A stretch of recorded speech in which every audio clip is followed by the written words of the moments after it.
দাজ্জাল কে? এটা ফেরেশতা নাকি জিন না মানুষ? কি এটাও একটা প্রশ্নের বিষয়। কিভাবে? দেখুন, আল্লাহর নবী সাল্লাল্লাহু আলাইহি ওয়াসাল্লাম বলছেন, নূহ আলাইহিস সালামের সময়ও নূহ আলাইহিস সালাম তার কওমকে দাজ্জাল সম্পর্কে সতর্ক করেছেন। তার মানে পৃথিবীর সূচনা থেকে সে পৃথিবীতে ছিল এবং সে বের হবে শেষ জামানায়, এবং বের হয়ে সে তার অনুসারীদেরকে নিয়ে বিশ্বটাকে শাসন করবে। দাজ্জাল এই কথা বলছে, তোমাদের জন্য উত্তম হবে ওই উম্মি নবীর অনুসরণ করা। সাহাবীরা জিজ্ঞাসা করছেন, আপনি কে? তো সে বলছে যে আমি হচ্ছি দাজ্জাল, আমি হচ্ছি দাজ্জাল।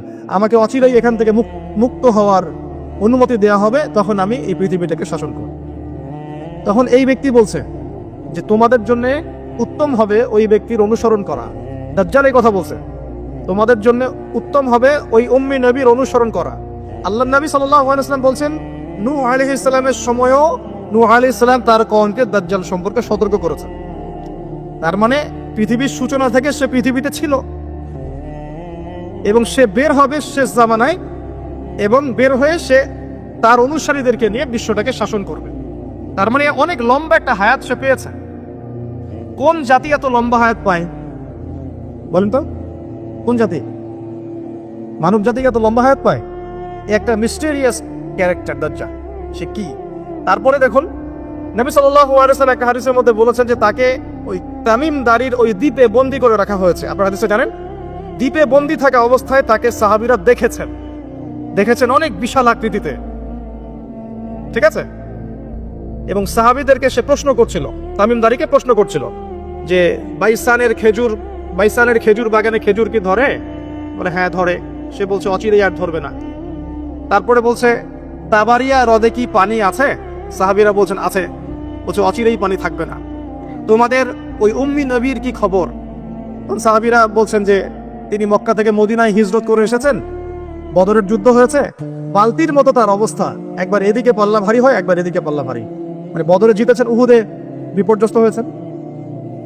এইখানে সাহাবীরা দেখে আসছেন, যারা দেখে আসছেন তারা পরে ইসলাম কবুল করেছেন। তখন তারা মুসলিম ছিলেন না, খ্রিস্টান ছিলেন। কথা বুঝতে পারছেন? আর এখানে আমরা তাকে একটা বিশাল দেহি দেখলাম, শিকল দিয়ে বন্দী। আবার নবী সাল্লাল্লাহু আলাইহি ওয়াসাল্লাম একদিন মদিনার মধ্যে ওমর রাদিয়াল্লাহু আনহুকে নিয়ে হাঁটছেন। সহিহ মুসলিমে আছে। খবর পাওয়া গেল যে মদিনায় একটা যুবক ছেলে আছে, ইহুদি মায়ের সন্তান, একটা যুবক ছেলে, যার চুলগুলা কোকড়ানো, চোখটা একটু ফোলা, যার আলামতগুলো দাজ্জালের সাথে মিলে যাচ্ছে। তখন নবী সাল্লাল্লাহু আলাইহি ওয়াসাল্লাম ওমর ইবনুল খাত্তাবকে নিয়ে ওদের বাসায় গেলেন। দেখলেন খেজুর বাগানে সে বসে আছে, মনোযোগ দিন। এবার নবীজি গিয়ে বললেন যে তুমি কি দেখো? সে ছেলেটা বলছে আমি আরশ দেখি। আরশ বোঝেন? সিংহাসন। কোথায় তোমার আরশ? সেই ছেলে বলছে পানির উপরে। কোথায়? পানির উপরে। নবীজি বলছেন তুমি তো তাহলে শয়তানকে দেখো। নবীজি বলছেন তুমি কি বিশ্বাস করো যে আমি শেষ নবী? সেই ছেলে বলছে আপনি কি বিশ্বাস করেন যে আমি নবী? কি বুঝতে পারছেন কথা আমার? নবীজি বলছেন তুমি কি বিশ্বাস করো যে আমি শেষ নবী? সেই ছেলে বলছে আপনি কি বিশ্বাস করেন যে আমি নবী? ওমর রাদিয়াল্লাহু আনহু তরোয়ারের খাপ খোলা সারা। তিনি বললেন যে ইয়া রাসূলুল্লাহ, অনুমতি দেন, এর গর্দানটাকে নামাই দিই, বেয়াদব, আপনার সাথে বেয়াদবি করছে। তখন নবী সাল্লাল্লাহু আলাইহি ওয়াসাল্লাম বললেন দাআহু ইয়া ওমর, তাকে ছেড়ে দাও। যদি সে সত্যিকার অর্থেই দাজ্জাল হয়ে থাকে, তুমি ওমর তাকে হত্যা করতে পারবে না। কেন হত্যা করতে পারবেন না? কারণ দাজ্জালের নিহত হওয়া লেখা আছে ঈসা আলাইহিস সালামের হাতে। কার হাতে? ঈসা আলাইহিস সালাম যখন আসবেন, এই প্যালেস্টাইনের বাবে লুদ নামক জায়গায় দাজ্জালকে মারা হবে। ঠিক আছে কথা? তাহলে ওমর তুমি তাকে হত্যা করতে পারবে না। আর যদি সে দাজ্জাল না হয়ে থাকে, নিরপরাধ মানুষকে হত্যা করে কোনো লাভ নাই। এখানে চান্স নেওয়া হলো 50-50। এক হাদিসে আপনি দেখছেন নবীজি বলছেন নূহ আলাইহিস সালাম তার কওমকে দাজ্জাল সম্পর্কে সতর্ক করেছেন। এক হাদিসে নবীজি বলছেন সে বের হলে 40 দিন বিশ্ব শাসন করবে। প্রথম দিন 1 বছর, দ্বিতীয় দিন 1 মাস, তৃতীয় দিন 1 সপ্তাহ, বাকি দিন আমাদের মতো। আরেক হাদিসে নবীজি বলছেন তামিম দাঁড়িয়ে দেখে এসেছে তাকে কোথায়? দ্বীপে বন্দী অবস্থায়, সে ছাড়া পাবে অচিরেই। আবার এখানে নবী সাল্লাল্লাহু আলাইহি ওয়াসাল্লাম মদিনাতেই একটা যুবক ছেলেকে দাজ্জাল মনে করে ইনভেস্টিগেট করলেন। আপনার কাছে কি সাবজেক্টটা সহজ মনে হচ্ছে না কঠিন? খুব সহজ কি না কঠিন? চিন্তা করতে হবে কি হবে না? এতই জটিল একটা ক্যারেক্টার। শুধু তাই না, নবীজি আরো বলছেন সে যখন বের হবে চারটা জায়গার কথা পাওয়া যাচ্ছে হাদিসে, চারটা জায়গা কোত্থেকে বের হবে। এখানে কিন্তু নবীজি মদিনাতে তাকে খুঁজলেন, ইনভেস্টিগেট করলেন। আবার আরেকটা হাদিসে নবীজি বলেছেন সে যখন বের হবে সে জামানায় তখন মক্কায় ঢুকতে পারবে না, মদিনায় ঢুকতে পারবে না। আপনারা হাদিসটা জানেন না? আলেমরা তো জানেন। মক্কাতেও ঢুকতে পারবে না, মদিনাতেও ঢুকতে পারবে না, খোলা তরোয়াল নিয়ে ফেরেশতারা দাঁড়িয়ে থাকবেন। আবার সেই নবী মুহাম্মদ সাল্লাল্লাহু আলাইহি ওয়াসাল্লাম মদিনাতে এই ছেলেটাকে দাজ্জাল ভাবছেন, ইনভেস্টিগেট করছেন। তার মানে তারা সতর্ক ছিলেন। এই ছেলের নাম ছিল ইবনে সাইয়্যিদ। কি নাম? ইবনে সাইয়্যিদ, নাম মনে রাখবেন। এও একটা বিস্ময়কর ক্যারেক্টার। আবার সেই নবী সাল্লাল্লাহু আলাইহি ওয়াসাল্লাম বলেছেন শেষ জামানাতে দাজ্জাল বের হবে খোরাসান থেকে। কোন জায়গা? খোরাসান বলতে কোন জায়গা? এটা মূলত এর হার্ট হচ্ছে আফগানিস্তান, এর পাশে যে বেলুচিস্তান, এই যে উজবেকিস্তান, ইরানের কিছু অংশ, এই পুরো জায়গাটা, শুধু একটা দেশ না, পুরো জায়গাটা এর হার্ট হচ্ছে আফগানিস্তান। খোরাসান থেকে বের হবে। আরেক হাদিসে নবীজি বলছেন সে ইস্পাহান থেকে বের হবে। কোন জায়গা? ইস্পাহান এখন ইরানে। ভৌগোলিক বিষয় যখন তখন চেঞ্জ হয়ে যায়, হয় কি না? আগে কি ইরাক ইরান এরকম পার্ট ছিল? আগে কি এভাবে এই 52টা দেশে ভাগ ছিল? লেবানন, জর্ডান, সৌদি আরব, ইরাক, ইরান এরকম ভাগ ছিল না? এক অঞ্চল ছিল শাম, একটা হেজাজ, একটা নাজদ, এরকম আর কি ভাগ ছিল। তো এটা চেঞ্জ হয়। ওই হাদিসে আসছে ইস্পাহান থেকে একটাতে আসছে ইরাক এবং শাম বলতে বোঝাচ্ছি এই পুরো প্যালেস্টাইন, লেবানন, জর্ডান পুরো অঞ্চলটাই শাম। আর ইরাক তো আপনারা জানেন। ইরাক এবং শামের মাঝখানের একটা রাস্তা থেকে বের হবে। তিনটা জায়গা। একটা 4 নাম্বার খাল্লা নামে একটা জায়গা থেকে সে বের হবে। আর এই খাল্লা আপনি গুগলের সার্চ দিয়ে পাবেন না।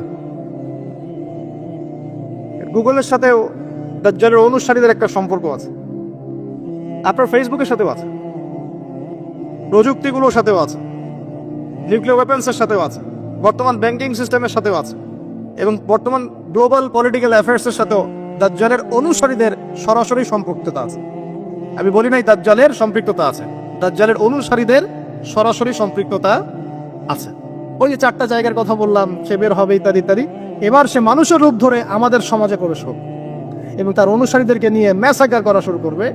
কিন্তু মুসলিমদের মধ্যে একটা বাহিনী শেষ পর্যন্ত তার সাথে যুদ্ধ করতে থাকে, শেষ পর্যন্ত।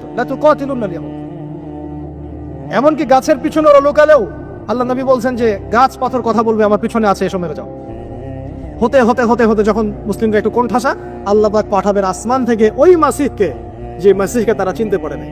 আর ওরা যাকে মাসিহ মনে করছে, তাহলে এই মাসিহটাকে এ মিথ্যা মাসিহ দাজ্জাল। কথা বুঝতে পারছেন? তাহলে সবচেয়ে বড় প্রতারণার শিকার কারা হচ্ছে? এই ইহুদিরাই। এই বিশ্বের সবচেয়ে বড় প্রতারণার শিকার তারাই হচ্ছে। মাসিহুদ দাজ্জাল ওদেরকেই প্রতারণা করছে। বুঝতে পারেননি কথা? ওদের সাথেই সবচেয়ে বড় প্রতারণা হচ্ছে। ওরা মনে করছে এই সত্যিকারের মাসিহ, সে আসলে আমরা বিশ্ব রুল করব। বিশ্ব সত্যিকারের মাসিহ নয়। ঈসা ইবনে মারিয়াম আসবেন কিভাবে সেটাও এসেছে। 2 জন ফেরেশতার কাঁধে ভর দিয়ে তিনি নামবেন শাম অর্থাৎ সিরিয়ার দামেস্ক শহরের মধ্যে। কোন শহর? দামেস্ক। এই জায়গাগুলো খুব বরকতময়। আল্লাহ নবী দোয়া করেছেন, আল্লাহ শামে বরকত দাও, আল্লাহ ইয়েমেনে বরকত দাও, আল্লাহ শামে বরকত দাও, আল্লাহ ইয়েমেনে বরকত দাও। আর মুসলমানরা বলছিল আল্লাহ রসুল আমাদের নাজদেও বরকত দিতে বলেন, আমাদের নাজদেও বরকত দিতে বলেন। আল্লাহ নবী বলছেন যে নাজদে বরকত না, বরং ওখান থেকে ভূমিকম্প বের হবে, ওখান থেকে শয়তানের শিং বের হবে। চিন্তা করে, ওই যে বললাম নাজদিরা তুর্কিদের বিরুদ্ধে যুদ্ধ করেছিল, অটোমান এম্পায়ারের বিরুদ্ধে যুদ্ধ করেছে ব্রিটেনের সাথে হাত মিলিয়ে। ওরাই এখন সারা বিশ্ব, বাংলাদেশে তো লেসপেন্সার আছে বহুত, বাংলাদেশে এদের বহুত লেসপেন্সার আছে। তারা বলে ওই যে দেখবেন যে যখনই আমরা এগুলো নিয়ে আপনাদেরকে সচেতন করতে চাই, বারে এরা তো খারাজি হয়ে গেছে, উগ্র হয়ে গেছে, এই হয়ে গেছে, সেই হয়ে গেছে, এভাবে করে গভর্নমেন্ট প্রশাসন সবার কাছে আমাদেরকে বিতর্কিত করার চেষ্টা করে। অথচ আমরা কি কারো শত্রু? আমরা কি এই আলোচনাগুলো করে ওয়ার্ল্ডের প্রেক্ষাপট বদলাতে পারবো না। কিন্তু আমাদের প্রজন্মকে আমরা জানাতে তো পারবো, যাতে তারা আত্মবিশ্বাসী হয়ে গড়ে ওঠে যে আমরা এই নতজানু মনোভাব নিয়ে পৃথিবী থেকে যাবো না ইনশাআল্লাহ। আমরা পৃথিবী থেকে মাথা উঁচু করেই যাবো ইনশাআল্লাহ।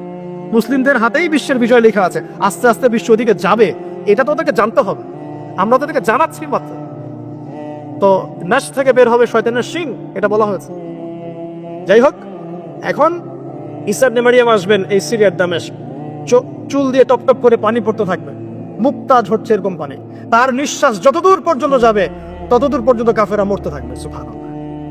এমনকি তিনি খুঁজতে খুঁজতে দাজ্জাল পর্যন্ত আসবেন।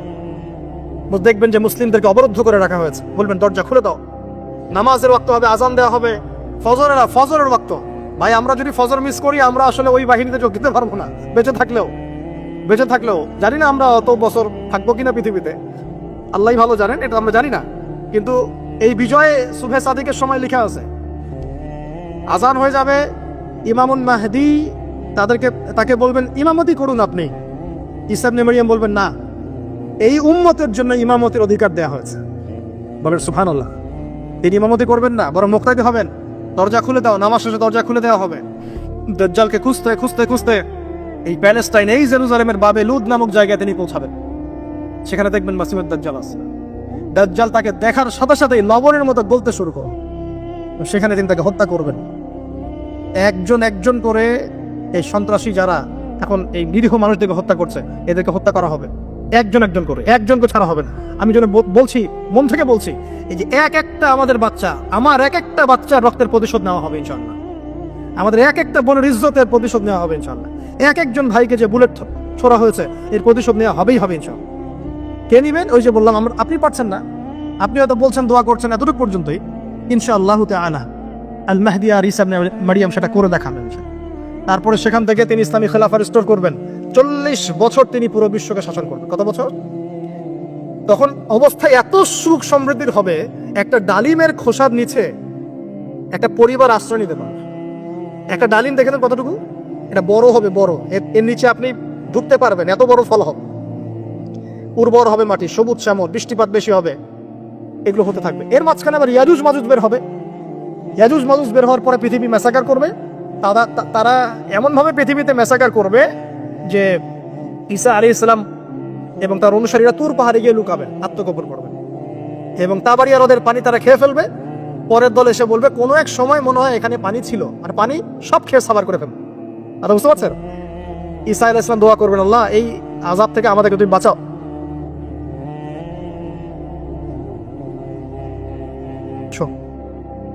এরপর 40 বছর এভাবে চলে যাবে, ঈসা আলাইহিস সালাম ইন্তেকাল হবে। তারপরে হাদিসে আসছে মানুষ আবারও খারাপ হওয়া শুরু করবে। এত খারাপ হবে, এত জঘন্য হবে যে আল্লাহ শব্দটা বলার মতো একটা মানুষ আর পৃথিবীতে থাকবে না। একটা মিষ্টি মৃদু একটা বাতাস আসবে, এই বাতাস মুমিনদের বগলের নিচ দিয়ে প্রবাহিত হবে, এবং যার অন্তরে এক সরিষা দানা পরিমাণ ঈমান আছে, ওই বাতাসে তার জান কবজ হয়ে যাবে। বাকি থাকবে সবে যে গরু, ছাগল, হাঁস মুরগির মতো মানুষ, গবাদি পশু। আল্লাহ বলার মতো মানুষ নাই, রাস্তা মোড়ে মোড়ে জেনা করবে। এটা আরো অনেক পরের কথা, অনেক পরের কথা। আমরা ওই যুগ দেখতেও চাই না, বাঁচতেও চাই না ওই যুগে, তাই না ভাই? আল্লাহ পাক বলছেন এরপরে, আল্লাহ রাসূল সাল্লাল্লাহু আলাইহি ওয়াসাল্লাম বলছেন এরপরে একদিন সকালে হঠাৎ করে দেখবে কেনা বেচা করতে করতে, কথা বলতে বলতে, পানি পান করতে করতে, খাবার খেতে খেতে এই যে পশ্চিম দিক থেকে সূর্য উঠে গেছে। তার মানে কি? ওই দিন কিয়ামত হয়ে যাবে, এবং এটা এত ফাস্ট হবে, এত দ্রুত হবে। আল্লাহ রাসূল সাল্লাল্লাহু আলাইহি ওয়াসাল্লাম বলেছেন যে কেউ বাসায় ফিরে যাবে, আহাল পরিবারের সাথে একটা দেখা করবে, এই সুযোগ পাবে একদম ইনস্ট্যান্ট ডেথ। একটা বজ্রনীনাদ, প্রচন্ড মানে শব্দ, এর বিকট একটা শব্দে পুরো মহাবিশ্ব তোলপাড় সৃষ্টি হয়ে যাবে। এই হলো সিঙ্গার প্রথম সুখ, শেষ শব্দের। এই যে আমাদের এত বাহাদুরি, এত কিছু সব শেষ, মানে পৃথিবী আস্তে আস্তে ওর শেষের দিকে যাচ্ছে। এগুলো ভাই বিশ্বাস করেন, পৃথিবীর সমস্ত সংগঠন, জালেম, কাফের, ফাসেক, মুশরিক, মুনাফিক যা আছে পৃথিবীতে, একত্রিত হয়েও এই সত্যটাকে কেউ টলাতে পারবে না। আমরা সারা মুসলমানরা মিলেও যদি এই সত্যটাকে টলাতে চাই, পারবো না। মানে আস্তে আস্তে আলটিমেট গোল এটাই পৃথিবীর। এরপরে কিয়ামত, তারপরে তো আপনারা জানেন কি হচ্ছে। ফামান ইয়ামাল মিসকালা যাররাতিন খায়রান ইয়ারাহ, এক চুল পরিমাণ যদি ভালো কাজ কেউ করে থাকে তাকে সেটা দেখানো হবে। ওয়া মান ইয়ামাল মিসকালা যাররাতিন শাররান ইয়ারাহ, এক চুল পরিমাণ খারাপ কাজ আমরা কেউ করে থাকলে দেখানো হবে। তবে যারা লা ইলাহা ইল্লাল্লাহ এই তাওহীদের উপর থাকবে, যত বড় গুনাহ করুক না কেন আল্লাহ মাফ করে দিবেন ইনশাআল্লাহ। কারণ আমাদের জন্য নবী সাল্লাল্লাহু আলাইহি ওয়াসাল্লাম সুপারিশ করবেন। তাই বলে কি আমরা গুনাহ করতে থাকবো এখন? এটা নবী সাল্লাল্লাহু আলাইহি ওয়াসাল্লামের শান, তার মর্যাদা। আল্লাহ রাসূল সাল্লাল্লাহু আলাইহি ওয়াসাল্লাম এই কথা বলে গিয়েছেন যে কবিরা গুনাহগার মুসলমানদের জন্য আমি সুপারিশ করব।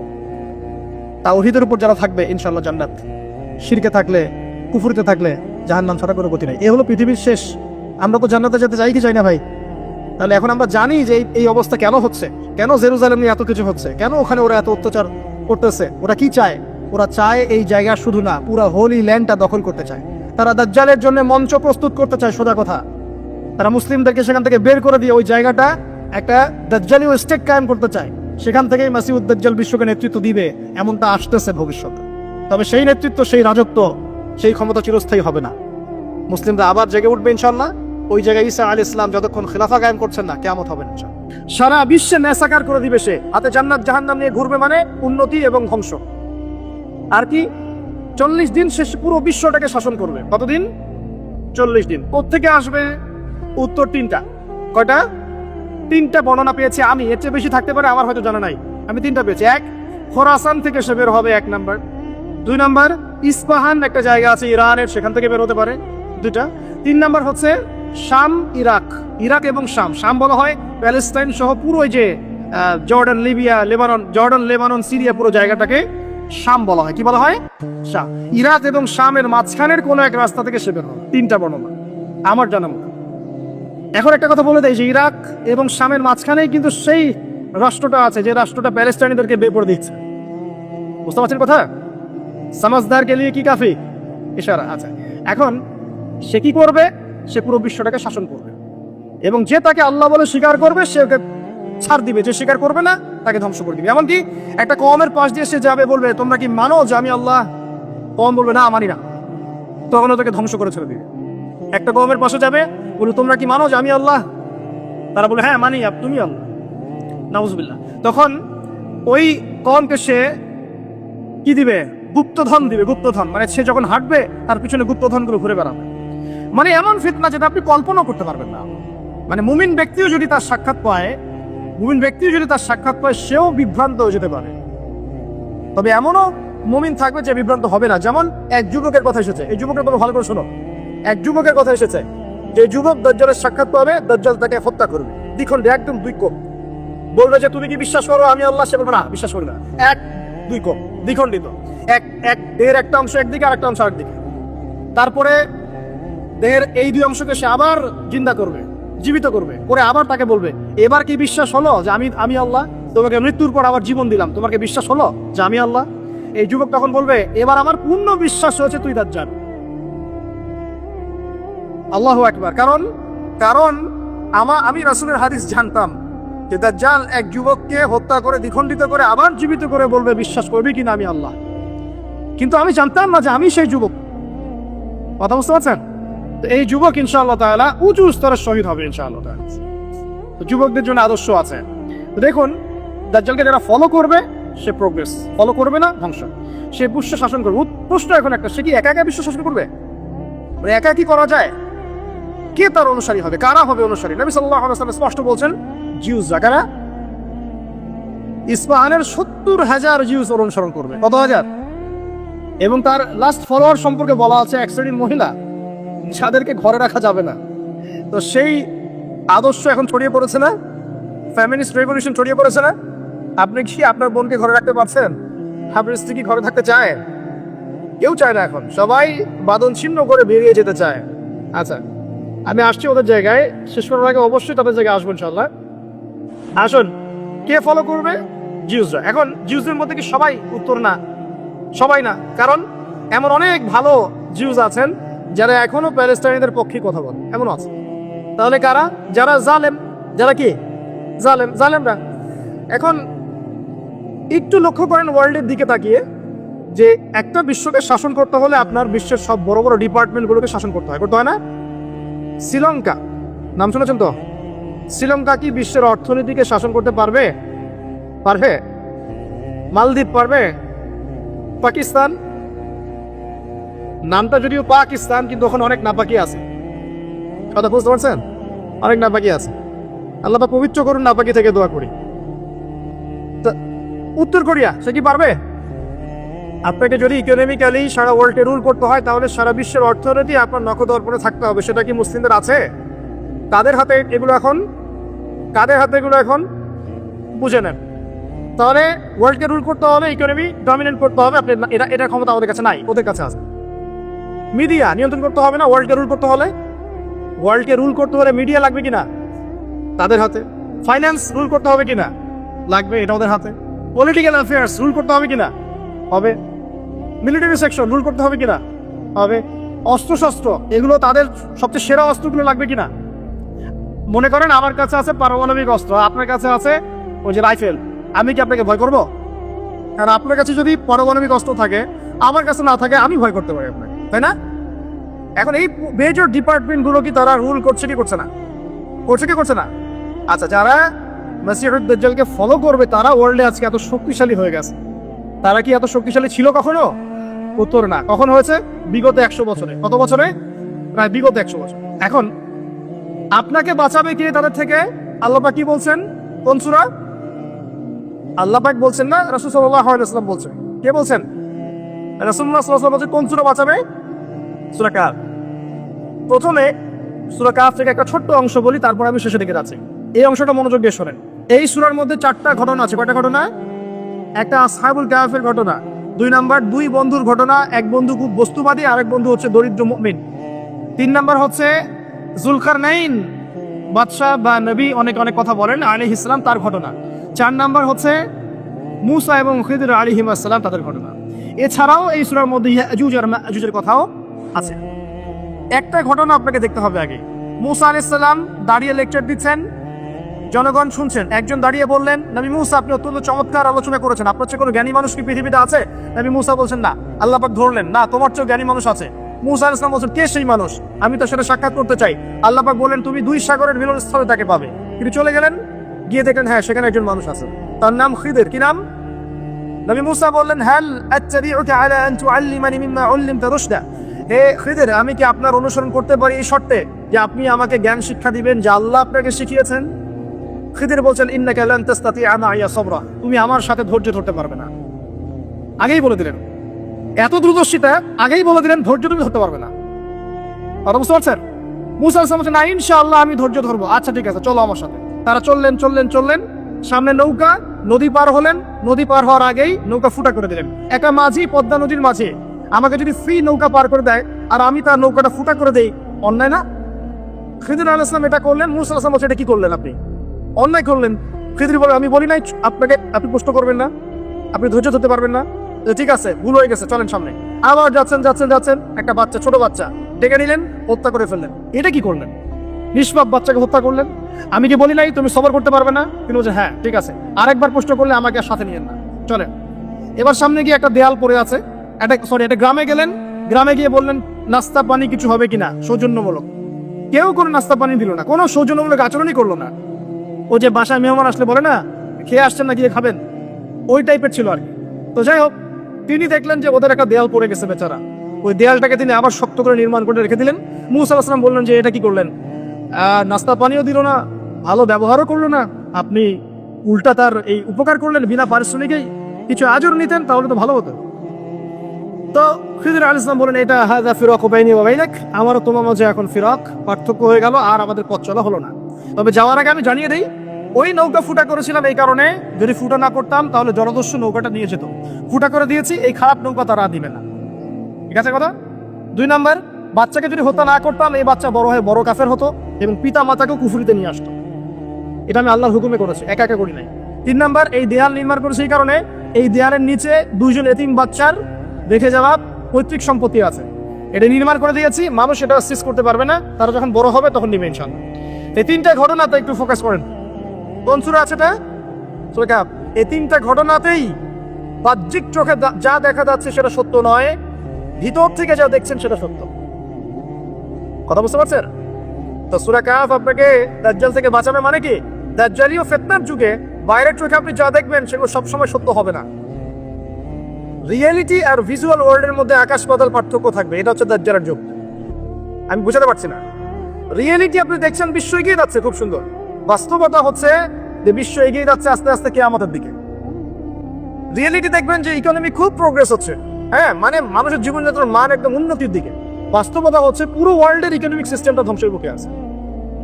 রিয়েলিটি হচ্ছে বাহ্যিক চোখে আপনি দেখছেন মেয়েরা এগিয়ে যাচ্ছে, ফ্যামিনিস্ট রেভলিউশন, মাথা খারাপ অবস্থা, ঠিক আছে। বাস্তবতা হচ্ছে মেয়েরা জাহান্নামের দিকে এগিয়ে যাচ্ছে। রিয়েলিটি আপনি দেখছেন চোখ দিয়ে যুবকরা খুব এগিয়ে যাচ্ছে, হ্যাঁ, সবাই উচ্চশিক্ষিত হচ্ছে মাশাআল্লাহ। বাস্তবতা কি জানেন? তাদের আত্মাগুলো দিন দিন মরে যাচ্ছে। রিয়েলিটি দেখছেন যে পরিবারগুলো খুব সুখী, আমরা একদম বিল্ডিং তুলতেছি মাশাআল্লাহ, জমি জমা কিনতেছি। বাস্তবতা কি জানেন? পরিবারগুলোতে শান্তি নাই এখন। আমি বোঝাতে যাচ্ছি দাজ্জালীয় ফিতনার যুগে ভিজুয়াল ওয়ার্ল্ড মানে যা আপনি বাহ্যিক চোখে দেখছেন আর রিয়েলিটির মধ্যে আকাশ পাতাল পার্থক্য থাকবে, ঠিক খিদির এবং মূসা আলাইহিস সালামের ঘটনার মতো। বুঝতে পারলাম? অতএব আপনাকে দাজ্জাল, তার সভ্যতা, তার ফিতনা, তা থেকে বেঁচে থাকার পথ বুঝতে হলে আগে দৃষ্টিভঙ্গি চেঞ্জ করতে হবে। কি করতে হবে? দৃষ্টিভঙ্গি চেঞ্জ করতে হবে। খিদিরের দৃষ্টিভঙ্গি লাগবে। কার দৃষ্টিভঙ্গি? খিদির আলাইহিস সালামের। শুধু বাহ্যিক চোখ দিয়ে দেখলে হবে না, এক্সটার্নাল ভিশন দিয়ে দেখলে হবে না, ইন্টারনাল অবজারভেশনের দরজাটা খুলতে হবে। এখন এটা খুলে আপনি বিশ্বকে দেখেন, পরিবারকে দেখেন, সমাজকে দেখেন, রাষ্ট্রগুলোকে দেখেন, আপনি বুঝতে পারবেন যে ফিতনা কি পরিমাণে ধেয়ে এসেছে। এটাই নবী সাল্লাল্লাহু আলাইহি ওয়াসাল্লাম বলছিলেন, তোমাদের পরে এমন একটা যুগ আসছে, জামানা সাবরিন, এমন জামানা, কঠিন সবরের জামানা, লিল মুতামাসসিকি ফি, সেখানে যদি এই নবী সাল্লাল্লাহু আলাইহি ওয়াসাল্লামের সুন্নাত কেউ ধরে রাখতে পারে, আজরুনা 50 শাহীদাম মিনকুম, তোমাদের মধ্যে 50 জন শহীদ সাহাবীর নেকি পাবেন সব। এটা সেই জামানা নয়। ভালো করে খিদিরের চোখ দিয়ে দেখেন, খিদির আলাইহিস সালাম কি শুধু বাইরের চোখ দিয়ে দেখেছিলেন, না আল্লাহ পাকের মারিফত দিয়ে দেখেছেন? আল্লাহ পাকের নূর দিয়ে দেখেন নাই? মূসা আলাইহিস সালাম নবী হয়েও বুঝতে পারছেন না কেন এটা করেছেন, কেন বাচ্চা হত্যা করছেন, কেন নৌকা ফুটা করলেন, কেন আপনি দেয়াল নির্মাণ করছেন, কিন্তু খিদির আলাইহিস সালাম আল্লাহ পাকের নূর দিয়ে দেখছেন, তিনি বুঝতে পারছেন দূরে কি হতে যাচ্ছে। তো সবাই কি খিদির হতে পারবে? খিদির হতে না পারলে কি আপনি ধ্যান পাবেন? আপনি সেটা দেখতে পারবেন না যা খিদির দেখছেন, আপনি সেটা শুনতে পারবেন না যা খিদির শুনেছেন। সূরা কাহফের পিছনের দিকে আছে, ইন্না ইয়াজুজ ওয়া মাজুজ মুফসিদুনা ফিল আরদ। যুলকারনাইন বাদশার কথা পড়বেন, তিনি যে দেয়াল নির্মাণ করে দিয়েছিলেন লোহা এবং তামা দিয়ে, মনে আছে, পড়েছেন? আচ্ছা, এই ইয়াজুজ আর মাজুজ যখন বের হবে, পৃথিবীর পানি খেয়ে শেষ করে ফেলে দিবে একেবারে।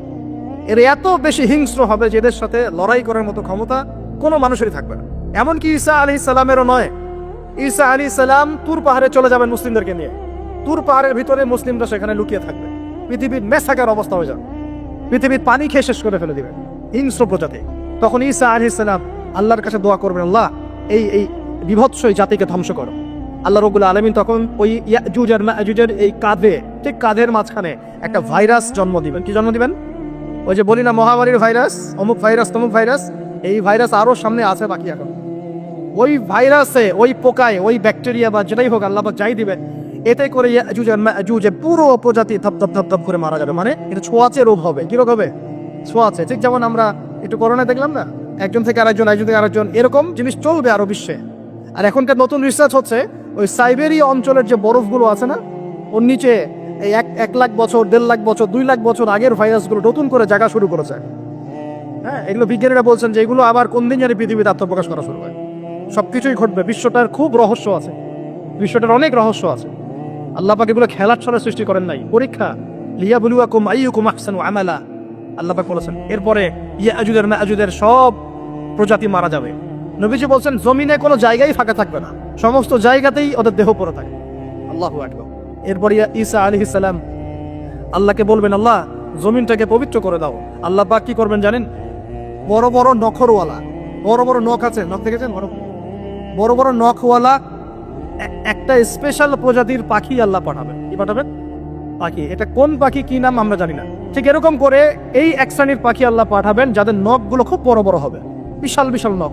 এই নখগুলো দিয়ে তারা দেহগুলোকে উঠাবে, উঠিয়ে নিয়ে কোথায় যে ফেলে দিবে আল্লাহ ভালো দেন। সুবহানাল্লাহ, আল্লাহু আকবার। আল্লাহ পাক বিশ্বে কত কি বাকি রেখেছেন এখন। এরপরে আল্লাহ পাক কি করবেন জানেন? আল্লাহ পাক বৃষ্টি বর্ষণ হবে, এত বেশি বৃষ্টি হবে, এত বৃষ্টি হবে, জমিন ধুয়ে পরিষ্কার হয়ে যাবে। হাদিসে আসছে জমিন একদম চকচক করবে, জমিটা পরিষ্কার হয়ে চকচক করতে থাকবে। এরপরে কারণ ওই ভাইরাস তো ধুইতে হবে না, ভাইরাসকে ধুয়ে সাফ করতে হবে। তারপরে ঈসা আলাইহিস সালামের সময়ে বলা হচ্ছে, তার সময়ে একটা ডালিম দেখেছেন কিনা? আনার ডালিম, এই ডালিমের যে খোসা হয় না, এই ডালিমের খোসার নিচে একটা পুরো পরিবার আশ্রয় নিতে পারবে। কি বুঝলেন? এত বড় বড় ফল হবে, এত বরকত হবে জমিনের মধ্যে। কখন বরকত হয়? যখন একটা জনপদের অধিবাসীরা আল্লাহর সামনে আত্মসমর্পণ করে, তখন আল্লাহ বরকত দেন। আমরা কি আত্মসমর্পণ করছি? এই জন্যই তো অর্থনৈতিক মন্দা চলছে। এমনি নয়, সুদ খাচ্ছেন, দিব্যি ঘুষ খাচ্ছেন, দুর্নীতি করছেন, জেনা করছেন, মানুষের সম্পদ আত্মসাৎ করছেন, বাপে কম দিচ্ছে, আবার নামাজও পড়ছেন, মাশাআল্লাহ। তো বরকত কোত্থেকে আসবে? বরকত কখন আসে? যখন একটা কম আল্লাহর সামনে সম্পূর্ণ আত্মসমর্পণ। তো নবী সাল্লাল্লাহু আলাইহি ওয়াসাল্লাম অনেকদিন আগেই বলেছেন, 1400 বছর আগে, যখন মসজিদগুলোর মধ্যে হট্টগোল বেড়ে যাবে, তখন ধরে নিবে যে কিয়ামত কাছাকাছি চলে এসেছে। আর মসজিদগুলো হবে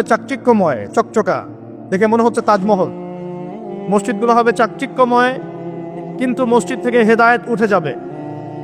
এমনও হাদিস এসেছে মুসল্লিরা মসজিদে নামাজ পড়বে, জামাতে নামাজ পড়বে, কিন্তু ওই মুসল্লিদের মধ্যে একজন প্রকৃত ইমানদার মানুষ খুঁজে পাওয়া যাবে না। এমনও হাদিস এসেছে, যদিও হাদিসগুলো সব জায়গায় বলতে পারি না আমরা। এমনও হাদিস এসেছে যে মসজিদে মুসল্লিরা নামাজ পড়বে, কিন্তু মুসল্লিদের মধ্যেও একজন প্রকৃত ইমানদার মানুষ খুঁজে পাওয়া যাবে না। আপনারা হয়তো মনে করছেন সেই যুগ অনেক দেরি আছে, আমরা দেখছি সেই যুগ চলে এসেছে। ইবাদত বন্দেগীর জীবনে এখন মানুষ নামাজি হয়েছে, আর অর্থনৈতিক জীবনে গিয়ে সুদখোর হয়েছে, হয় নাই? ইবাদত বন্দেগীর জীবনে মানুষ নামাজ পড়ছে, মাশাআল্লাহ, রোজা রাখছে, যাকাত দিচ্ছে না, অন্যের হক দিচ্ছে না, প্রতিবেশীর হক দিচ্ছে না, আত্মীয়র হক দিচ্ছে না, নিজের সম্পত্তির সুষ্ঠু বন্টন করছে না, ভাই বোনকে সম্পত্তি দিচ্ছে না। এমন হচ্ছে না? নামাজ কিন্তু ঠিকই আছে, নামাজ মানুষ পড়ছে, নামাজ পড়ার পরেও মানুষ কবিরা গুনাহ করছে কিনা, নামাজ পড়েও মানুষ মাপে কম দিচ্ছে কিনা। এই যে রমজান মাস সামনে আসবে, এই রমজান মাসেও রোজা রেখে মানুষ মাপে কম দিবে না, পণ্যের দাম বাড়িয়ে দিবে না, পণ্য মজুত করে বাজারে কৃত্রিম সংকট তৈরি করবে না। কিছু অসাধু ব্যবসায়ী তৈরি হবে রমজান মাস, তার অপেক্ষায় বসে আছে কখন রমজান আসবে দাম বাড়িয়ে দিব, অপেক্ষা করে বসে আছে। আর আমি বিগত 2টা লেকচারে বলেছি, কেউ কেউ বলতে পারে ভবিষ্যৎবাণী করছে, কিন্তু যারা বাস্তবতা বোঝে তারা বুঝবে এটা বাস্তব, ভবিষ্যৎ না। এটা আসন্ন রমজানে জিনিসপত্রের দাম দ্বিগুণ হয়ে যাবে। কি করবেন এখন? আপনি না হয় সামর্থ্যবান কিছু খেয়ে পরে বাঁচতে পারবেন, যার সামর্থ্য নেই সে কি করবে? কিভাবে আমরা চলবো তাহলে? সমাধান, আপনার যদি 5টা খেজুরে ইফতার করা হয়ে যায়, 10টা খেজুর খাওয়ার দরকার নাই, 5টা খেজুর দান করে দিবেন, পারা যাবে ইনশাল্লাহ। যদি আপনার একটা কাপড়, একটা ড্রেসে ঈদের পোশাক হয়ে যায়, আরেকটা কেনার দরকার নাই, ওইটা অন্য কাউকে দান করে দিবেন, ইনশাল্লাহ পারা যাবে। বাংলার মাটিতে প্রতি 5 জন মানুষের মধ্যে একজন হচ্ছে দারিদ্র্য সীমার নিচে বাস করে। আমাদের দেশে দারিদ্র্যের হার কত পার্সেন্ট? কত পার্সেন্ট বলেন? 20%। কত পার্সেন্ট? এই করোনার সময় এটা অনেক বেশি ছিল, আস্তে আস্তে আলহামদুলিল্লাহ কমতে কমতে এখন 20 আসছে। 20 মানে হচ্ছে প্রতি 5 জনে একজন স্বাভাবিক খাবার খেতে পারে না, প্রতি 5 জনে একজন 3 বেলা ভালো করে খেতে পারে না। এখন রমজান মাসে কি করি আমরা 4 জন মিলে ওই ভাইয়ের দায়িত্ব নেই, তাই করি না? আমরা 4 জন মিলে ওই ভাইয়ের দায়িত্ব নেই, তার খাবার, তার ইফতার, তার সাহারি, তার পরিবারের দেখাশোনা, তার পোশাক আশাকের আমরা দায়িত্ব নেই না? আমরা যাকাতগুলো দেই না? আমরা ওসর, সাদাকাতুল ফিতর এগুলো দেই না? এতে করে একটা ব্যালেন্স তৈরি হয়। এখন যদি 5 জনের মধ্যে 4 জন মানুষ খায়, একজন যদি 4 জনের মতো না খেতে পারে, তাহলে ঘটনা এমন দাঁড়াচ্ছে যে মনে করেন আমাদের পুরো দেশে মানুষ আছে, মনে করেন কথার কথা বলছি 20 কোটি। কত কোটি? ধরে নেন যে 20 কোটি মানুষ আছে, তাহলে আপনার 15 কোটি মানুষ দারিদ্র্য সীমার উপরে আছে, 5 কোটি নিচে আছে। 5 কোটি সংখ্যাটা কি কম না বেশি? আচ্ছা, 15 কোটি মানুষ যে খাবার আমরা খাচ্ছি, এই খাবারের সাথে যদি আরো 5 কোটি মানুষকে আমরা খাওয়াতে চাই রমজান মাসে, তাহলে বাজারে যে খাদ্যদ্রব্য আছে এর উপরে চাহিদা বাড়বে না? পারবে না? বুঝতে পারছেন না? চাহিদা যখন বেড়ে যাবে, দামটা কি বাড়বে না কমবে? বেড়ে যাবে। এর উপর আবার আছে দুর্নীতি, এর উপরে আবার থাকবে ধনীরা যাকাত দিবে না অনেকেই, এর উপরে আবার থাকবে কালোবাজারি, এর উপরে আবার সিন্ডিকেট করবে, এর উপরে আবার মাপে কম দিবে, মানে সব মিলিয়ে একটা কৃত্রিম সংকট তৈরি হয়ে যাবে। তখন আপনি কি করবেন? সলিউশন বললাম, যার সামর্থ্য আছে অপচয় কমিয়ে দিবেন। 1 নম্বর কাজকে অপচয় কমিয়ে দিবেন, প্রতিবেশীর হক দিবেন। নিজে খেলাম, আমার আত্মীয় স্বজন না খেয়ে আছে, আমার প্রতিবেশী না খেয়ে আছে, এমনটা করতে যাবেন না। যদি 5টা খেজুরে কাজ হয়ে যায়, 6 নম্বর খেজুরটা মানুষকে দান করে দিও। যদি এভাবে চলতে পারেন সবাই খেতে পারবে। এখন বড় সলিউশন কি? এটা তো ইসলামিক সলিউশন বললাম। অপচয় কমিয়ে দেয়া, নিজে খাওয়া, অন্য ভাইকে খাইয়ে খাওয়া। যেমন একটা হাদিস এসেছে, সে ব্যক্তি মুমিন হতে পারবে না যে নিজে পেট ভরে খায়, প্রতিবেশী না খেয়ে থাকে। হাদিস আছে না? এই হাদিসগুলোর উপর আমল করলে সমাজে কোনো দারিদ্রতা থাকতো না। আমরা এগুলো বলি ঠিকই, কিন্তু এগুলোর উপর আমল করতে পারি না। আমরা নিজে পেট ভরে খেলে আমরা চাই কি পরের দিনও যেন আমার খাবার রিজার্ভ থাকে, ওইটা আমি চেষ্টা করি। মানুষকে দান করা তো দূরের কথা, আমার যতটুকু আছে আরো ডাবল করতে চাই, ট্রিপল করতে চাই, আরো বেশি করতে চাই। এতে করে সমাজে কি হয়েছে জানেন? সমাজে এক শ্রেণীর মানুষ দিন দিন ধনী হয়েছে, আর এক শ্রেণীর মানুষ দিন দিন গরিব হয়েছে। মধ্যবিত্তের সংখ্যা কিন্তু খুব কম এখন, কারণ ধনীরা দিন দিন ধনী হচ্ছে, গরিবরা দিন দিন গরিব হচ্ছে। মাঝখানে আমরা কিছু মানুষ পড়ে আছি, না কারো কাছে হাত পাততে পারি, না কারো কাছে মনের কথা বলতে পারি। মধ্যবিত্ত এমন না যে মান সম্মানের খাতিরে কাউকে কিছু বলতেও পারে না, কারো কাছে হাতও পাততে পারে না। আর দরিদ্র মানুষটা না হয় চেয়ে খেতে পারে, তাই না? তো একটু বোঝেন, আলোচনা অনেক গভীরে যাবে। প্রিয় ভাইয়েরা, আমরা যদি অন্যের দায়িত্ব নেওয়ার মনোভাব রাখি যে আমি নিজেও খাবো, আমার প্রতিবেশীকে খাওয়াবো, আমার আত্মীয়দেরকে খাওয়াবো, এবং আমি অপচয় করব না, আমার খাবার যতটুকু হয়ে যায় এতটুকুতে তুষ্ট থাকবো, বাকিটা আমি দান করব, সদকা করব, রমজানে যদি এরকম করতে না পারেন, রমজানে আপনাদের ভয়াবহ বিপদ অপেক্ষা করছে। বলতে পারেন যে ভবিষ্যৎবাণী করে গেল নাকি? দেখেন নাকি হয়, কথাটা আগে শোনেন তো, কথাটা শুনে আগে দেখেন তো কি হয়। ইসলামিক সলিউশন কি? অন্যের পাশে দাঁড়ানো। ইসলামিক সলিউশন কি? অপচয় কমানো। ইসলামিক সলিউশন কি? জাকাতগুলো দেয়া। যখন ধনীরা জাকাতগুলো দেয়া শুরু করবে, তখন দরিদ্রর পেটে গিয়ে ভাত পড়বে। ধনীদের সম্পদে যে জাকাত আছে, এই জাকাতগুলো যখন আপনারা সুষ্ঠুভাবে বন্টন করবেন, তখন গরিবের পেটে ভাত পড়বে। শুধু এইসব তন্ত্র মন্ত্র আর খাতা কলমের ইকোনমিক্স দিয়ে সমাজে শান্তি প্রতিষ্ঠা হবে না।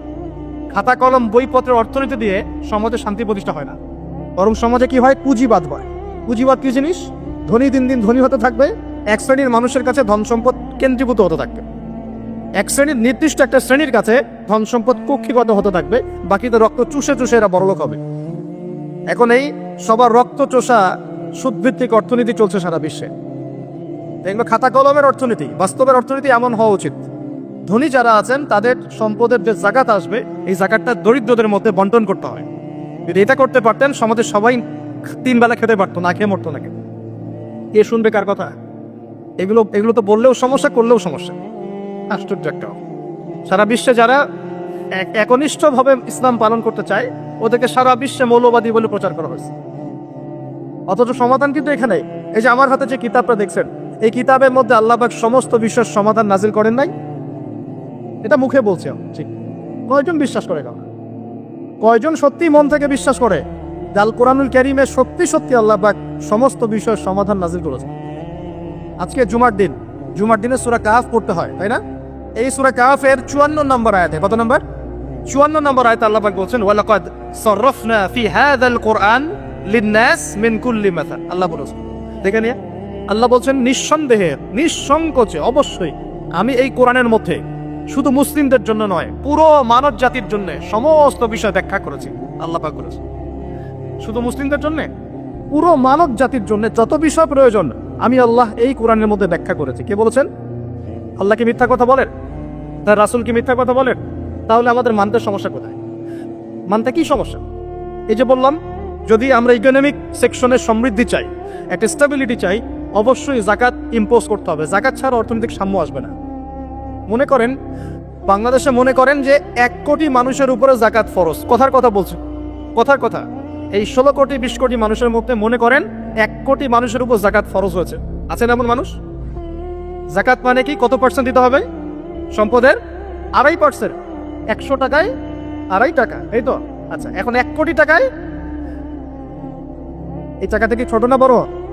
আর এটা একজনের হিসাব করলাম, যদি এরকম আমি 1 লাখ মানুষের হিসাব করি, কত টাকা আসবে? এই টাকা দিয়ে আপনি কি করতে পারবেন? নিঃসন্দেহে আপনি দরিদ্র মানুষের সেবা এটা কাজে লাগাতে পারবেন। জাকাতের যে 8টা খাত আছে না? কটা খাত? 8টা খাতে সুষ্ঠু বন্টন করলে দেখবেন সমাজে একটা গরিব মানুষও থাকবে না, সবাই খেয়ে পরে বাঁচবে। এই কাজটা করবে কি? কে উদ্যোগ নেবে? আচ্ছা, এই জাকাত কি শুধু 1 বছরই আসবে না প্রতি বছর আসবে? এই জিনিসগুলো বুঝতে হয়। ইসলাম শুধু আমরা এই গতানুগতিক মুখস্থ করে পড়লেই হবে না, কোরআন সুন্নাহকে বাস্তবে প্রয়োগ করতে হবে। আল্লাহ পাক তৌফিক দান করুক। রমজান মাসে অবশ্যই অপচয় কমিয়ে দিবেন, প্রতিবেশী আত্মীয়দের খোঁজ নিবেন, নিজের যতটুকুতে হয়ে যায় এর বেশি খরচ করতে যাবেন না, অন্যের জন্য ওটা সাদকা করে দিবেন, সদকা করে দিবেন। আর কি করবেন? জাকাত দিবেন। জাকাত দিলে আরো 10-20টা মানুষ না খেয়ে মরবে না, ওরা খেয়ে পরে বাঁচবেন ইনশাআল্লাহ। এর উপর আছে সাদাকাতুল ফিতর, আছে না? সাদাকাতুল ফিতর আমরা দেই। এগুলো আল্লাহ পাক কেন দিয়েছে? এগুলোকে আল্লাহ পাক শুধু ইবাদতের জন্যই দিয়েছে? এগুলো করলে তো নেকি হয়, আল্লাহ সন্তুষ্টি পাওয়া যায়, দুনিয়াতেও সাম্যের অর্থনীতি প্রতিষ্ঠা হয়, এই কারণে দিয়েছেন। আল্লাহ পাক এমনি দিয়েছেন নাকি? এই যে আপনি 5 ওয়াক্ত নামাজ পড়ছেন, নামাজ পড়লে তো নেকি হচ্ছেই, আধ্যাত্মিকত্ব পাচ্ছেন, আল্লাহ সন্তুষ্টি পাচ্ছেন, আপনার শরীরও ভালো থাকবে ইনশাআল্লাহ, থাকবে না? আপনি ওযু করছেন, ওযু করলে নেকি হয় না? গুনাহ ঝরে যায় না? একই সাথে আপনি বিভিন্ন রোগ ব্যাধি থেকে বেঁচে থাকবেন ইনশাআল্লাহ, আপনি পরিষ্কার পরিচ্ছন্ন আছেন। প্রত্যেকটা কাজের পিছনে দুনিয়াবি উপকারিতাও কি আছে? আছে না? এই জাকাত ভিত্তিক অর্থনীতির মধ্যে এই দুনিয়াবি উপকারিতা আছে। এগুলো কে বুঝাবে? ওয়াজ মাহফিল তো কোনো কোনো ক্ষেত্রে এখন হয়ে যাচ্ছে সার্কাসের মঞ্চ, কোনো কোনো জায়গায় সার্কাস, মানে এমন কিছু দৃশ্য চোখে পড়ছে যে মনে হচ্ছে যে ওয়াজে যাওয়া বন্ধ করে দিই। হ্যাঁ, মানে সময়টাকে কিভাবে নষ্ট করা যায়, বাউলের মতো গান গাওয়া যায়, ডিজে জিকির করা যায়, হ্যাঁ, মানুষের সাথে অহেতুক কিছু কথাবার্তা বলে টাইম পাস করা যায়, হ্যাঁ, বাসায় কি করলাম, বউ কি করলো, চা খাই, কফি খাই, এই করি সেই করি, মানে এগুলোই চলছে। হ্যাঁ, আপনি একজন ব্যক্তিকে ডাকলেন, মাশাআল্লাহ কোরআনও বিশুদ্ধ করে তেলাওয়াত করতে পারছে না, বড় বড় ওয়াজও করছে, আবার বড় বড় আলেমদেরকে বাহাসের জন্য ডাকছে, এমনও দৃশ্য দেখছি। কত কি দেখবেন। আর এগুলো দুটো কারণে সারা দেশে এখন ভাইরাল হচ্ছে, দুটো কারণে। একটা হচ্ছে আমাদের একটা নিচু মানসিকতা আমাদের মধ্যে, সেটা হচ্ছে আমরা হচ্ছে ট্রল প্রিয় জাতি, আমরা ট্রল করতে বেশি ভালোবাসি, মজা করতে বেশি ভালোবাসি, মজা ফান ইয়ার কি ফাইজলামি করতে আমরা বেশি ভালোবাসি, এটা একটা আমাদের দোষ। আর একটা দোষ হচ্ছে আমরা চিলে কান নিল টাইপের মানুষ, যা প্রচার হয় চিলে কান নিল ব্যাস দৌড় শুরু করে দিল, যাচাই বাছাই করার কোনো প্রয়োজন নেই। আর অহেতুক সমালোচনা করতে বেশি পছন্দ করি আমরা, এবং ইস্যু পাগল জাতি, ইস্যু একটা দিল ব্যাস দৌড় শুরু, একটা ইস্যু দিবে ওইটার পিছনে দৌড়াবে, 7 দিন দৌড়ানোর পর হাফসায় যাবে, তারপর নতুন একটা ইস্যু আসবে, তারপর তার পিছনে দৌড়াবে। এতে করে মূল যে জায়গায় ফোকাস করা দরকার ওখান থেকে আমরা সরে গেছি। মূল জায়গা আপনাকে দেখাবো, মূল জায়গা হচ্ছে ফিলিস্তিন। শেষ জামানার সবচেয়ে ইম্পর্টেন্ট জায়গা হচ্ছে প্যালেস্টাইন। শেষ জামানার যত বড় বড় ঘটনাগুলো ঘটবে, ইমাম মাহাদির আগমন, মুসলিম বাহিনীর বিজয়, জেরুজালেম পুনরুদ্ধার, ইসলামিক খেলাফত প্রতিষ্ঠা, ঈসা আলাইহিস সালামের আগমন, সব ওই জায়গাকে কেন্দ্র করে, সবকিছুই ওখানেই দাজ্জাল বের হবে, দাজ্জালকে আবার মারাও হবে সেখানে, সবকিছু ওখানে। কিন্তু ওই দিক থেকে মুসলিমদের দৃষ্টি ফোকাস করে অন্যদিকে সরিয়ে দেওয়া হচ্ছে। আমি বলে আছি ট্রল নিয়ে, সমালোচনা নিয়ে, একে অপরের গীবত নিয়ে, কে কার পিছনে লাগবে, কে কাকে অনলাইনে ধুয়ে দিবে, এগুলোই কাজ হয়ে যাচ্ছে দিন দিন। এই কাজগুলোর মধ্যে ভালো কাজগুলো ঢাকা পড়ে যাচ্ছে, ভালো কাজ যে হচ্ছে না তা নয়, তো ভালো কাজগুলো এই কাজগুলোর মধ্য দিয়ে ঢাকা পড়ে যাচ্ছে, এটা আপনারা বুঝতে পারছেন না। একজনকে ট্রল করতে করতে বানিয়ে দিয়েছেন আলেম, একজন কমেডিয়ান তাকে বানিয়ে দিয়েছেন আলেম, আরেকজনকে বানিয়ে দিয়েছেন এমপি, একটু এমপি হয়ে যেত ট্রল করতে করতে। এই চলছে। তা আমাদের এই মানসিকতা পরিবর্তন করার দরকার নাই। নবী সাল্লাল্লাহু আলাইহি ওয়াসাল্লাম এই একটা সূরাকে বলেছেন, এই একটা সূরাকেই তিনি বলেছেন যেই সূরাটা আপনাকে মাসিহুদ দাজ্জালের ফিতনা থেকে বাঁচাবে। হঠাৎ করে দাজ্জালে কেন আসলাম, কারণ সারা বিশ্বে এখন চলমান যে 4-5টা ইস্যু চলছে, একটা হচ্ছে ইউক্রেন রাশিয়ার যুদ্ধ, একটা মানে ইউক্রেন রাশিয়া আসলে মানে পশ্চিমাদের সাথে রাশিয়ার যুদ্ধ আর কি, ইউক্রেন রাশিয়া নয়, এখানে ন্যাটোর সাথে রাশিয়া লড়াই করছে। দ্বিতীয় ইস্যু চলছে কোরআন পুড়িয়ে দেওয়া ইস্যু চলছে না, কোরআন পুড়িয়ে দেওয়া ইস্যু। একটা ইস্যু চলছে অর্থনৈতিক মন্দা সারা বিশ্ব জুড়ে, একটা ইস্যু চলছে এখন ধামাচাপা করে গেছে, কিন্তু যখন সময় হবে তখন আবার রাইজ করতে পারে, সেটা হলো করোনা ইস্যু আছে না, মাঝখানে খুব উজ্জাব হলো, হঠাৎ এখন নাই, এখন আছে, তাই আবার যদি ওদের প্রয়োজন হয় তখন এই ইস্যু আবার নিয়ে আসবে আর কি, ঠিক আছে। আচ্ছা, তারপরে এখন চলছে আরেকটা নতুন সবচেয়ে মারাত্মক ইস্যু, সেটা হলো ফিলিস্তিনিদেরকে দেখলেই গুলি মেরে দিতে বলা হয়েছে। দেখেছেন? দেখেন নাই? আমরা যে মসজিদটা দেখেছি আল আকসা, দেখেছেন? এই আকসাকে সরিয়ে দিয়ে সেখানে থার্ড টেম্পল নির্মাণ করার প্ল্যান হচ্ছে। মানে এই যে থার্ড টেম্পল তো বোঝেন না, হাইকেলে সুলাইমানি, মানে ওরা মনে করে যে তারা বানু ইসরাইল, একটু বোঝেন, ওরা মনে করে যে ওরা বানু ইসরাইল, আসলে ওরা বানু ইসরাইল নয়, ওরা হচ্ছে ইউরোপিয়ান জিউস। ওরা মনে করে যে ওদের একজন মাসিহ আসবে। কি আসবে? মাসিহ মানে ত্রাণকর্তা। মাসিহ মানে কি? ত্রাণকর্তা, যে আসলে তারা শুধু আরব না সারা বিশ্ব তারা শাসন করবে, এমনটা তারা মনে করে। এবং ওদের ধর্মগ্রন্থে একটা আছে তালমুদ, কি নাম? তালমুদ। এই তালমুদের মধ্যে এটা লেখাও আছে যে একজন মাসিহ আসবে, যে মাসিহ আসলে তারা বিশ্ব শাসন করবে। বাস্তবতা হচ্ছে ওই মাসিহ এসেছিলেন, আসেন নাই? ওই মাসিহ সত্যি সত্যি এসেছিলেন, কিন্তু তারা তাকে চিনতে পারে নাই। সেই মাসিহের নাম কি? নবী ঈসা আলাইহিস সালাম। আমরা বলি না মাসিহ ইবনে মারইয়াম, আমরা বলি না ঈসা আলাইহিস সালামকে আল্লাহর মাসিহ না, ত্রাণকর্তা। ঈসা আলাইহিস সালামকে তারা চিনতে ব্যর্থ হয়েছে এবং তাকে তারা হত্যারও চেষ্টা করেছে, কিন্তু আল্লাহ রাব্বুল আলামিন তাকে উঠিয়ে নিয়েছেন কোথায়? আল্লাহর কাছে। ওমা কাতালুহু ওমা সালাবুহু, তারা তাকে হত্যাও করে নাই, ক্রুশবিদ্ধ করতে পারে নাই, বরং আল্লাহ পাক তাকে বাল রাফাআহুল্লাহু ইলাইহি, আল্লাহ পাক তাকে তার কাছে উঠিয়ে নিয়েছেন। তো বিষয়টা কি দাঁড়ালো? ওরা মনে করে যে ওদের একজন মাসিহ আসবে, যেই মাসিহ আসলে পরে তারা সারা বিশ্বটাকে শাসন করবে। ঠিক আছে? কারা শাসন করবে? জিউসরা, যারা মনে করে ওরা বানু ইসরাইল, আসলে তারা বানু ইসরাইল নয়, তারা ইউরোপিয়ান জিউস। এখন ওরা চায় এই মসজিদ আকসাকে সরিয়ে দিয়ে ওখানে হাইকেলে সুলাইমানি নির্মাণ করবে। এটা কি সুলাইমান আলাইহিস সালামের সময় তারা যেমন বিশ্ব শাসন করেছিল না, মনে আছে? সুলাইমান আলাইহিস সালামের সময় এত দাপট ছিল তখন, সুলাইমান আলাইহিস সালাম যখন বলতেন যে বাতাসকে যা ফ্লাই করতে, তখন এই সিংহাসন বাতাসে ফ্লাই করা শুরু করতো না? সুলাইমান আলাইহিস সালাম যখন জিনদেরকে বলতেন এই কাজ করো, জিনরা এই কাজ করো। সুলাইমান আলাইহিস সালাম যখন বলতেন জিনদেরকে সমুদ্রে ডুব দাও, ডুব দিয়ে সমুদ্রের নিচ থেকে মণিমুক্তা বের করে নিয়ে আসো, তারা সেটা বের করে নিয়ে আসতো। সুলাইমান আলাইহিস সালাম জিনদেরকে দিয়ে এই মসজিদও নির্মাণ করিয়েছেন, মনে আছে? ওই যে লাঠির মধ্যে ভর দিয়ে তিনি দাঁড়িয়েছিলেন এবং লাঠি জমিনের পোকা খেয়ে ফেলেছিল। আর সুলাইমান আলাইহিস সালাম তখনই কিন্তু ইন্তেকাল করেছেন। যখন পড়ে গেলেন তার দেহটা, তখন জিনরা বলেছিল যে আমরা যদি জানতাম যে সুলাইমান মারা গেছে তাহলে এই শাস্তি ভোগ করতাম না, আছে না কোরআনে? তো সুলাইমান আলাইহিস সালামের সময় তাদের এত ক্ষমতা ছিল যে সাবার রানী বিলকিস, মনে আছে হুদহুদ পাখির ঘটনা?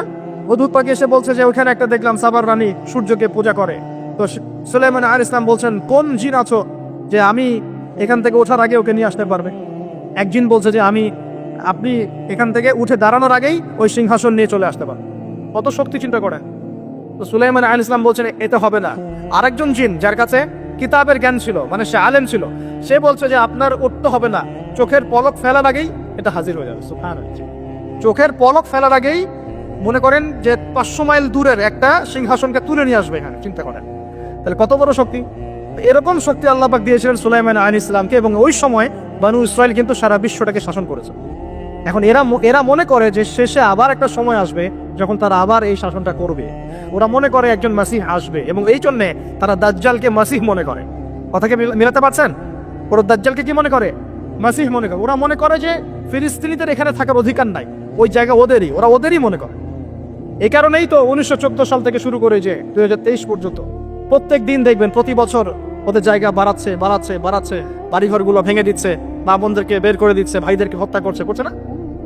আর এগুলোকে মানবতা বিরোধী অপরাধ কেউ বলে না, বলে না। যদি ওই মজলুম ফিলিস্তিনিরা বলে আমার বাড়ি আমাকে ফিরিয়ে দাও, তখন ওদেরকে সন্ত্রাসী বলা হয়, তাই হয় না? তো এখন আসলে কি হবে, বিষয়টা কি হবে? এখন নতুন একটা ইস্যু চলছে যে তারা বলছে প্যালেস্টাইনে থেকে দেখলেই গুলি মেরে দিই। এখন কি হবে? এখন শোনেন কি হবে। আমরা বলছি কোরআন এবং হাদিস থেকে বলছি কি হবে। এই জুলুম নির্যাতন হয়তো আরো বাড়বে। কি হবে? আরো বাড়বে। আর মুসলিমদের যে অধঃপতন চলছে, আমাদের দোষের কারণে এই অধঃপতন আরো বাড়তে পারে। একটু দেখাচ্ছি, মুসলিমরা কি এখন 5 ওয়াক্ত নামাজ সবাই পড়ে? মুসলিমদের মধ্যে সবাই কি আল কোরআন পড়তে জানে?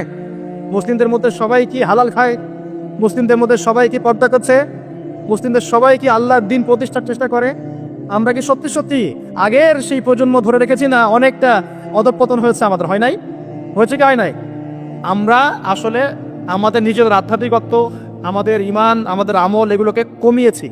এ কারণেই ইসলামের বিরোধী শক্তি যারা আছে এরা কিন্তু শক্তি অর্জন করতে পেরেছে। একটা সময় কিন্তু এমন ছিল না। তো কোরআন সুন্নাহ যা বলছে দিন দিন এগুলো হয়তো বাড়তে পারে। একটা সময় আসবে যখন জুলুম সর্বত্র ছড়িয়ে যাবে, তখন আল্লাহ রাব্বুল আলামিন তার মনোনীত কিছু বান্দাকে বের করবেন এবং তাদের মধ্যে একজনকে নেতা বানাবেন। তার নাম হচ্ছে ইমামুল মাহদি। কি নাম? ইমামুল মাহদি। তার নাম কিন্তু ইমাম মাহদি নয়, তার নাম মুহাম্মদ। তার নাম কি? মুহাম্মদ। তিনি মুহাম্মদ সাল্লাল্লাহু আলাইহি ওয়াসাল্লামেরই বংশধরদের মধ্যে হবেন, ঠিক আছে? এবং তার নাম হবে মুহাম্মদ, বাবার নাম হবে আব্দুল্লাহ, মায়ের নাম হবে আমিনা, একদম নবী সাল্লাল্লাহু আলাইহি ওয়াসাল্লামের মতোই। তার হাত ধরে মুসলিমরা ইনশাআল্লাহ এই জুলুমের বিরুদ্ধে লড়বে, এবং ইনশাআল্লাহ ওই যে জায়গায় সারা বিশ্বে যে জুলুম দেখছেন এগুলো আস্তে আস্তে উঠে যাবে, এবং তারা বিশ্বের উপর রাজত্ব কায়েম করবে ইনশাআল্লাহ। এবং নতুন কোনো শরীয়ত নিয়ে আসবেন না, উম্মতে মুহাম্মাদের শরীয়ত কায়েম থাকবে ইনশাআল্লাহ। এরপরে 40 বছর তিনি রাজত্ব করবেন। কত বছর? 40 বছর।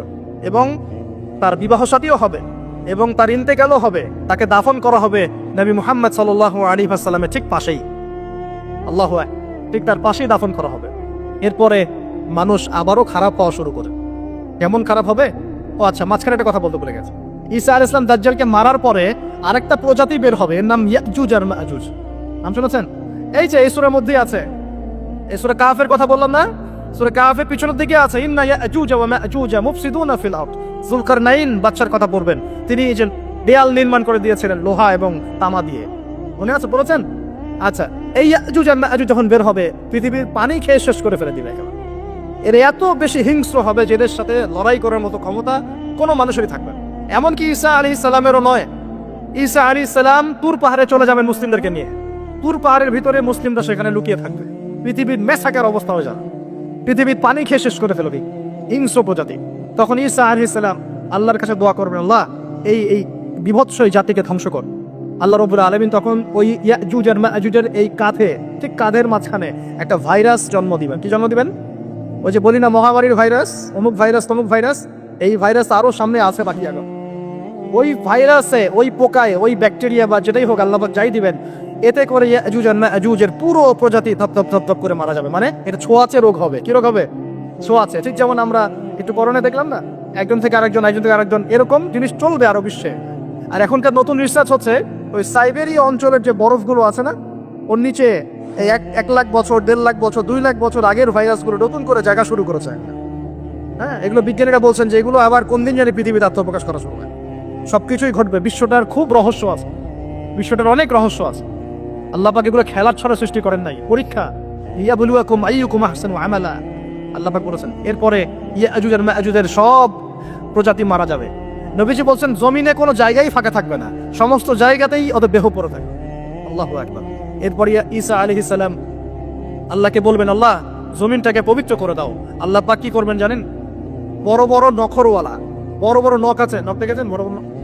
বড় বড় নখওয়ালা একটা স্পেশাল প্রজাতির পাখি আল্লাহ পাঠাবেন। কি পাঠাবেন?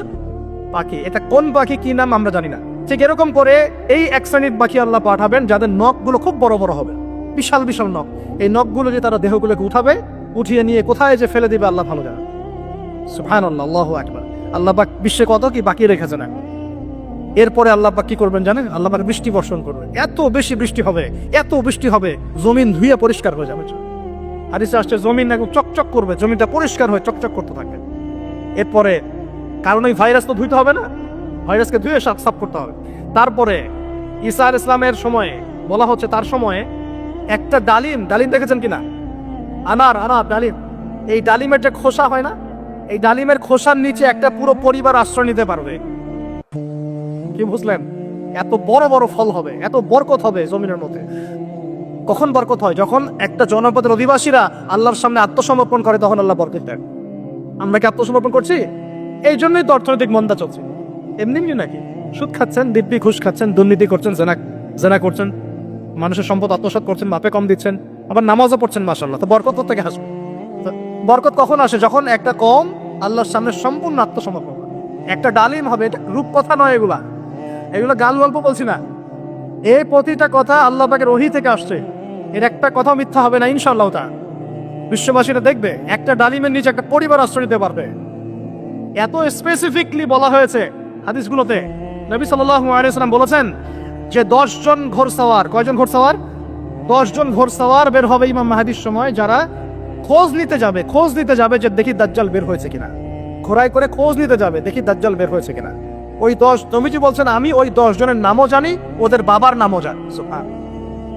এত স্পেসিফিক জ্ঞান দেওয়া হয়েছে আল্লাহর পক্ষ থেকে নবী সাল্লাল্লাহু আলাইহি ওয়াসাল্লামকে। তার হাদিস থেকে বলছি, এই ডালিমের নিচে পরিবার আশ্রয় নিতে পারে। তো অনেকে হয়তো হাসবে, কি বলে উল্টা পাল্টা কথা, তাই না? নাস্তিকরা মনে করতে পারে যে হাসবে, আরে হাহারি এক দিয়ে রেখে দে। এখন মানুষ ফেসবুকের মতো চিন্তা করে, ফেসবুকের মতো হাসে, ফেসবুকের মতো কাঁদে। মানুষ এখন রোবটিক হয়ে গেছে। ঠিক আছে, আচ্ছা। এরপর কি? এরপরে বরকতের এই সময়টা শেষ হয়ে যাবে কখন? যখন মানুষ আবার সেই জিনা, পাপ, শিরক, কুফর এগুলোতে লিপ্ত হবে। আল্লাহ রাসূল বলছেন এমন একটা মানুষও বাকি থাকবে না, একটা মানুষও না, যে খালি লা ইলাহা ইল্লাল্লাহ কালিমাটা পড়তে জানে, এমন একটা মানুষও বাকি থাকবে না। বলেন না হয়েছে? ওরা হবে এই পৃথিবীর সবচেয়ে নিকৃষ্ট মানুষ। ওদের চেয়ে নিকৃষ্ট কোনো মানুষ এই পৃথিবীতে হবে না। এখনো কি এরকম সময় আসছে? আসে নাই। এখন কি লা ইলাহা ইল্লাল্লাহ আছে না? আছে, হ্যাঁ। হয়তো তার পূর্ণাঙ্গ প্রয়োগটা নাই, কিন্তু কালিমা তো আছে কিনা? তখন নবীজি বলছেন এমন একটা যুগ আসবে যে লা ইলাহা ইল্লাল্লাহ বলার মতো একটা মানুষ খুঁজে পাওয়া যাবে না। আর মানুষ রাস্তাঘাটে কুকুরের মতো জেনা করবে। রাস্তাঘাটে কুকুর যেমন সঙ্গম করে না রাস্তাঘাটে, ওই রকম করে মানুষ রাস্তাঘাটে জেনা করবে। ওই সময়ে আল্লাহ রাব্বুল আলামিন পশ্চিম দিক থেকে সূর্য উঠাবে। কোন দিক থেকে? সূর্য সত্যি পশ্চিম দিকে উঠবে। পৃথিবী একদিকে ঘুরছে না এখন? কে জানে আল্লাহ পাক পৃথিবীর ঘূর্ণন থামিয়ে উল্টা দিকে ঘোরাতে পারেন না? অবশ্যই পারেন। আল্লাহ পাকের জন্য এটা খালি বলা, কুন ফায়াকুন, হয়ে যাও ব্যাস।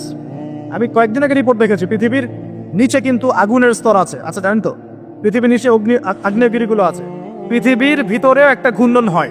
সেই ঘূর্ণনের দিক পরিবর্তন হচ্ছে দিন দিন, এমনটা রিপোর্ট এসেছে। দেখেন, আপনি ইন্টারনেট ঘাটাঘাটি করেন, আর অনেকে রিপোর্ট করছে যে পৃথিবী আগে যে গতিতে ঘুরতো এখন পৃথিবীর ঘূর্ণন গতি একটু বেড়ে গেছে। দেখেন রিপোর্টে ঘূর্ণন গতি বেড়ে যাওয়ার মানে হচ্ছে টাইম দ্রুত পাস করবে। আর শেষ জামানার হাদিস এটাও আছে, সময় দ্রুত পাস করবে, আছে না? এটা হাদিস আছে। তো প্রিয় ভাইরা, এই সময়ে মানুষ খারাপ হওয়া শুরু করার পর এমন খারাপ হবে, আল্লাহর নাম নেওয়ার মতো কোনো মানুষ থাকবে না, আল্লাহ আল্লাহ বলার মতো কোনো মানুষ থাকবে না। তখন পশ্চিম দিক থেকে সূর্য উঠবে। কিভাবে কিয়ামত হবে? নবীজি বলছেন, একজন ব্যক্তি পানি খাওয়ার জন্য পাত্রটাকে মুখের সামনে নিবে, পানি গিলতে পারবে না, কিয়ামত হয়ে যাবে।